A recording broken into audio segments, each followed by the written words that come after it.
Hey, it's Chris. Top 3 games you need to know coming to crowdfunding this week. Boom. Let's do it. Don't worry, I'll mention them all, but what do you need to know? Let's go. Thanks for tuning in. Thanks for watching. Please subscribe, Patreon, all that other stuff, blah, blah, blah, blah, blah. The most interesting, the most divisive, and the most unknown. This week, Game Found, Night Models, Night Games. Delayed from last year. We're getting Batman Escape from Arkham Asylum, where you are 1 to 5 players, I believe, in a dungeon crawl-esque setting and trying to escape literally from Arkham Asylum as one of the bad guys. I don't really know what to make of this one. It's got a 90 to 2.5 hour play time, and originally it was supposed to be more 45 minutes based on the Board Game Geek description, which is clearly wrong now because the gameplay video that also dropped this past week is 2.5 hours long. And so it clearly has a little bit more depth. It clearly has a little bit more length, obviously. But the question just is it bringing something else to the table besides Batman? I mean, we have a couple other Batman games, right? We have the one from Monolith. We have the one that's out of print here for the animated series. I have that game. That is more of a true dungeon crawl. This is, though, a spin on things, and you're playing as the bad guys, which we don't see a lot in this type of game. But is it going to bring me something different from an actual gameplay mechanistic approach? They have almost 12,000 people around that at this point following on GameFound, so that's not insignificant.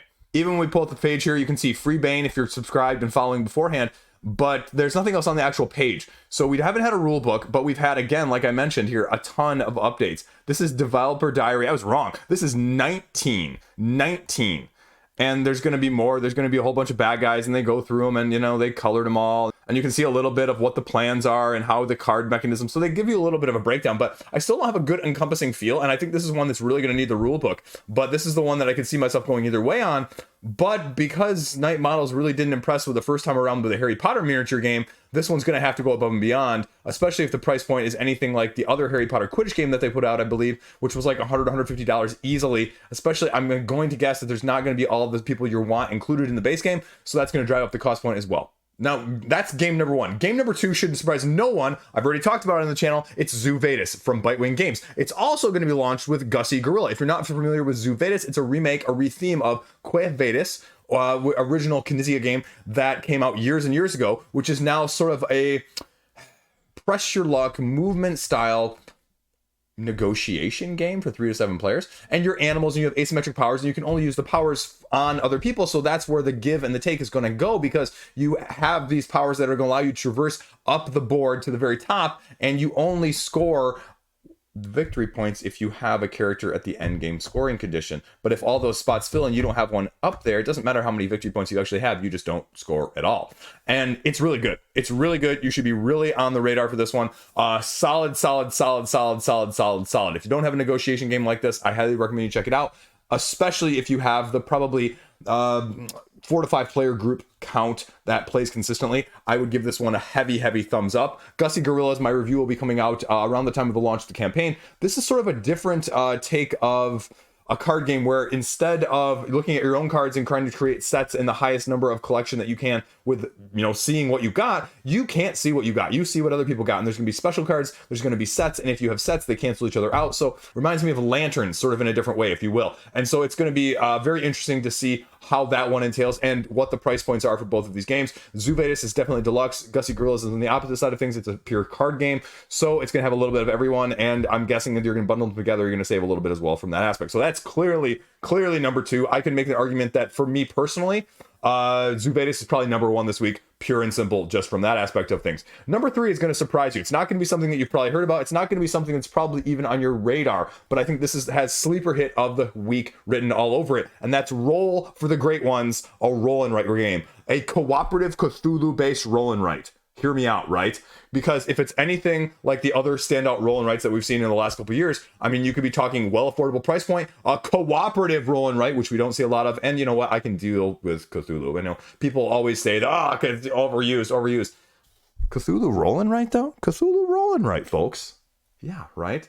Cooperative adventure, monsters, myth, madness, 1 to 4 players going up head to head against the evil powers. You're going to be drafting dice out of a generic pool, and then you're going to be having a cultist dice, which is left, and that's going to trigger actions on the bad guy side of things, and you're going to be collecting experience, earning actions, skills, and asymmetric powers to help beat the cultists. There's not a whole lot of other information out there, but this one, again, has me probably, as affordability, easily hit the table sort of game. boom, especially if the price point is right, you know, that is what I'm looking at, because those games are easy to print off, laminate, keep in your collection, low storage space, low cost to overhead, and great pay to fun ratio. And that's why it's number 3 on this list this week. Don't get me wrong, we have plenty of other games to talk about here, but those are my top 3. Next up, we have Hero Realms Dungeons, coming to Kickstarter again on the 24th. You're getting 6 new character classes, a new exclusive Necromancer, and if you're not familiar with Wise Wizard Games, they do a lot of exclusives, so there really is an incentive to get it on crowdfunding, just like there was with Star Realms. Hero Realms has done the same aspect of things. There's going to be more adventure packs, there's going to be a new market card for PvP as well as cooperative play, and there's just going to be more of a 12 encounter dungeon campaign for anywhere from 1 to 5 players. So if that doesn't excite you, well, you know, you should check this out as sort of a different feel on the deck builder side of things. The other one that I think a lot of people have on their radar, me personally, it's sort of an aside, but I think it's going to surprise a lot of people in terms of the funding, is you have Witchbound here. Witchbound is a 1-player game, narrative campaign, open world, sprawling type adventure game, and it's from Dark Doll Games, and we're going to see what they have out there, because it's open world, story driven, narrative driven, puzzles, cutscenes, everything from that aspect that you would think of, sort of like a Mythwing meets Lands of Gauzier, light game mechanics, points of interest that you're going to be going through. And I mean, it's a solo game, so that's going to be the question, is, you know, do you want a solo game like this that is more open world? I mean, the other ones that I've mentioned are all cooperative, and they are all, you know, multiplayer. So if you're looking for something more like this is maybe more like Spire's End, in the sense that it's solo player only. But that's why, again, as someone who doesn't pick up solo only games, I didn't do Final Girl. I'm not going to do something like this. It just doesn't have that appeal for me personally. And you know what? That's okay.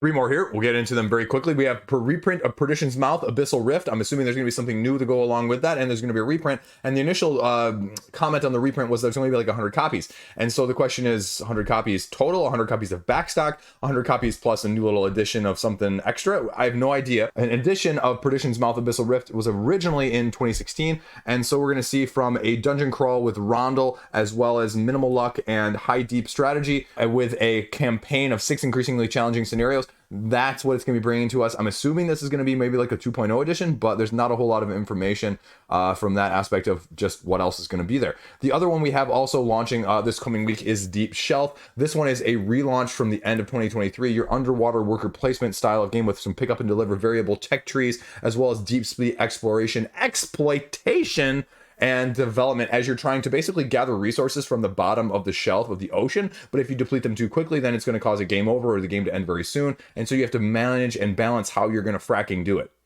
See what I did there? Also, everything is not necessarily friendly. So as you're diving deep, as you're going deep, you're going to kind of see and have to be careful about what you're doing, how you're doing it, and in what order you're doing it in the first place. And so this is a little bit more of a heavier game. It failed to fund the first time around at the end of 2022. So we'll see what they do differently, as well as what they bring to the table this side of things. The last one up this week is Trolls and Princesses, also launching this week. And it's a worker movement game placement, they say, in terms of you have 4 troll clans. You're going to be trying to do the most to win the Mountain King's favor. And you're going to be doing things like building caves, kidnapping princesses, tearing down buildings, hiring humans, and you're going to be doing these trolls to do all these different actions, and you're going to be having also tile placement to go along with this.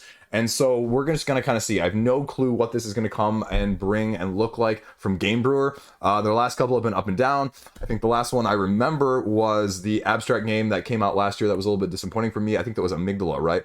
And so we'll kind of see what they have in store for us with this one. One last one to sneak in here at the very end. We have Scrap coming over to GameFound on the 26th, and this is an action programming asymmetric line of bot building, auctioning, bidding, area control style of game with asymmetric factions that are going to be upgradable, where you start with 6 cards of like your tech tree and 2 upgrades, and you're going to be slowly building it up as you go along. One of the other differences they say is the action combat system, where you have 4 phases that you're going to be doing, and one of them or 2 of them are going to have a significant amount of blind bidding that are going to influence or potentially influence the outcome of the battle in your way. Definitely a unique combination of mechanics with the action programming, hand management, hand building, tech tree, and asymmetric factions style of combination. But what is it going to look like? Well, we'll see when it launches. So there you go. That's it. That's the whole roundup for this week. I need to go figure out what I'm going to do this weekend. I have this weekend off, and it's going to be great, and I have no plans right now whatsoever. So they want to go bowling. Bowling? No. Bowling, no. Like, my hand is already acting up and hurting. So Bowling is going to be a negatory from me from that standpoint. But what do I need to play? I got a couple things from the other video last week. I got Street Fighter. I got to get that played. I got Gussy Gorillas. Need to get that played. I need to get War Machine played. Manhattan Project War Machine. That Manhattan Project War. You know what I'm saying. That's all I got. That's all I got. Stay classy. See you around. If you want to know what games are my top 20 or 25 of 2022, I'm going to be making that video very shortly.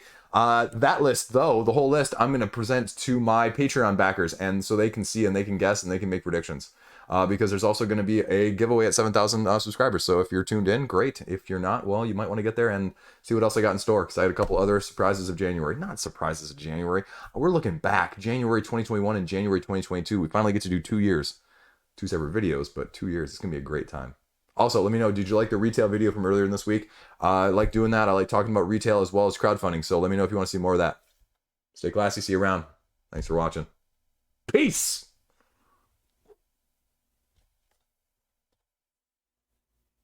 I need to learn how to do my muscle up. I'm working on it.